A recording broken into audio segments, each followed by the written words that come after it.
General, sa pananaw niyo po, meron na ho bang nalabag na batas itong mga rallyista? Free-flowing. At pagkatapos, kung tanong mo naman kung merong nalabag na mga traffic laws, ay definitely meron ho. Kasi kung titikitan lang, dapat ito, lahat ito, titikitan na ito eh. Inanunsyo po ba ang rally? Were you informed that there would be a rally? Wala pong coordination, wala pong permit ang rally na yan, at wala pong sinabi ang mga organizers na may gagawin silang pagkilos yan. Enzo Recto, kalaban ang katiwalian at kasinungalingan, kakampi sa katotohanan at kabutihan. Nicolas Torre III, General Torre, magandang hapon po. Thanks for joining us today. Magandang hapon, ma'am, at magandang hapon sa inyong mga tagapakinig. Ilan na po ba ang mga rallyista dyan? Well, it's estimated around 10,000 kanina, and we're looking at baka may mga dumating pa, at tingnan natin kung ilan ang magiging next estimate is mga around an hour from now. An hour from now. Okay, we're gonna check in on you again once that happens. Pero ano ba ang sabi nila? Gaano ho sila katagal mamamalagi dyan sa EDSA?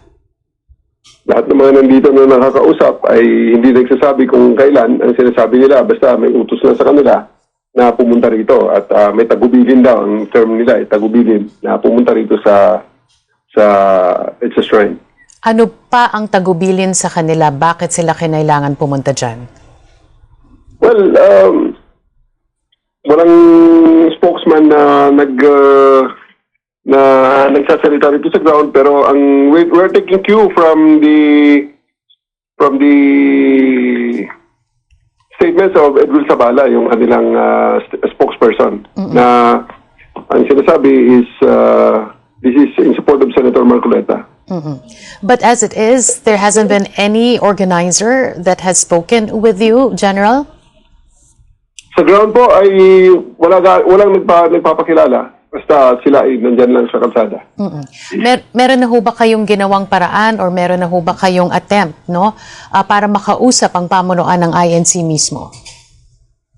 From the MMDA standpoint kasi, tayo ay in support of our security forces ng ating Philippine National Police.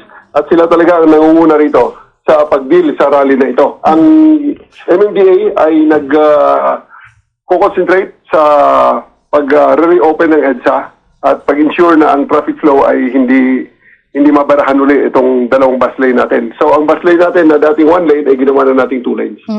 Pero syempre po, kailangan nyo rin na you have to base your actions on the plans of the group, hindi ba? At mas magaan po ang trabaho ninyo kung kung meron kayong kinakausap sa panig naman nila.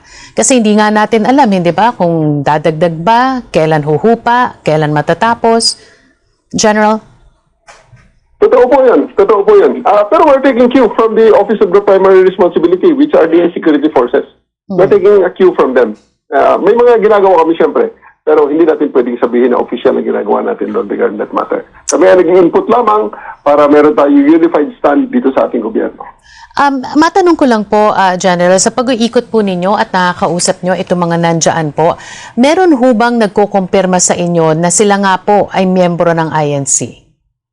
Hindi naman maipagkaila yun na talagang INC po yan. Dahil andito po, makikita natin, meron silang 6 na New Era buses na talagang yun ang pinagsakyan ng mga miyembro. At hindi naman nakakasakay ng basta-basta ang hindi kaanib yan sa mga buses na yan. At marami naman sa kanila, may t-shirts, may flag, andun mismo INC flag sa mismong stage sa taas ng People Power Monument. So, I don't think na sila mismo ay nagde-deny niyan. Mismo ang spokesperson nila ay nagsalita na, si Edwin Sabala. General, sa pananaw niyo po, meron na ho bang nalabag na batas itong mga rallyista? It is not for us to... Sa MMDA naman hindi po yan ang primary concern natin. Pasensya na po, Ma'am Carmina. Ang ating concern dito ay make sure lang na ang ating traffic ay free-flowing. At pagkatapos, kung tanong mo naman kung merong nalabag na mga traffic laws, ay definitely meron ho. Kasi kung titikitan lang, dapat ito, lahat ito, titikitan na ito eh. Pero hindi niyo po ginagawa? May mga hinuli na pong LTFRB. Sobrang dami lang po talaga. At limited ang ating resources. So may mga tinutuo kami papunta sa Camp Crame at Camp Aguinaldo ng mga sasakyan. Dahil nga sa mga violations. General, kanina pong umaga pahirapan ang pagpasok sa opisina ng marami nating kababayan. Ano pong inaasahan ninyo? Mamaya po, we're just counting hours. Meron nga ho iba hindi na nakapasok sa kanilang mga trabaho at eskwelahan. Ano? Pero ano pong inaasahan natin mamaya pag uwian naman po? Nakita natin kanina ang epekto nitong trapiko nitong pagkilos na ito. No? Kaya ginagawa ng MMDA lahat ng traffic measures para mabawasan ang epekto nito sa publiko. Kaya pinapayuhan natin ang mga motorista na kung pwede, habang inaayos pa namin ang sitwasyon na ito, ay iwasan muna ang lugar para hindi sila may convenience at sundin ang traffic advisories. Andiyan naman, naka-live kami sa Facebook at maglaan ng karagdagang oras sa kanilang mga biyahe. Alright, so gaano kalala po ang traffic sa EDSA ngayon and what would you advise our motorists? Dapat ba magre-route muna sila? Anong lugar ang traffic, sir? Sir, ma'am, yung EDSA Ortigas hanggang Cubao, hanggang sa south side naman is hanggang Boni, hanggang Guadalupe. Kung pwedeng maiwasan na muna ng ating mga motorista sapagkat may mga nire-resolve pa po na mga sasakyan na mga nakahara ngayon. Kaya mas magandang iwasan muna. Napaka-heavy po ng traffic. Gaano kadami po ba ang nagrarally ngayon? Well, ang last estimate kanina is mga nasa 10,000. Pero hindi natin alam kung dadami pa yan. Kaya ating piniprempt na po. Sana ay iwasan na muna ng ating mga kababayan na maipit dyan. Dahil madadagdag pa sila sa bilang na mabibilang namin dyan pag dumagdag pa sila dyan dumaan. Inanunsyo po ba ang rally? Were you informed that there would be a rally? Wala pong coordination, wala pong permit ang rally na yan at wala pong sinabi ang mga organizers na may gagawin silang pagkilos yan. Yes, sinabi ni Christopher Sitson that members of the Iglesia ni Cristo are actually holding the rally and the INC came out with a statement. Have you reached out to the INC regarding this rally? May mga ahensya po tayo at mga opisyalis ng gobyerno na nabigyan ng nakatoka na ganyan trabahuin sa trabahong yan. Kaya sa amin po, ma'am, sa MMDA, ang concern po natin is traffic management. Oo. Okay. So, siguro ito na lang ang huli, no? Binanggit nyo yung mga lugar na malala ang traffic. Kung papunta po ng norte, papunta po ng Quezon City. Hindi, ang tanong ko, paano yung mga bus? May bus lane po sa EDSA. What happened to the bus lanes? Nadadaanan po ba?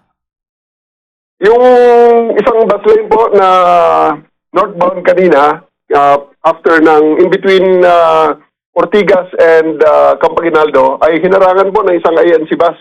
Kaya ngayon ay tinatanggal pa natin at kaya nga nagkakaroon ng commotion, nagkaroon ng melee, may mga nasaktang mga pulis dahil ayaw nga ipaalis sa mga nagpoprotesta. Pero hinarang kasi nila kanina, open pa yung bus lane, pero sa ngayon ay talagang sinadyang iharang sa bus lane yung bus na yun para hindi magamit ang bus lane. Okay. Any announcements, sir? May anunsyo ba kayo sa publiko?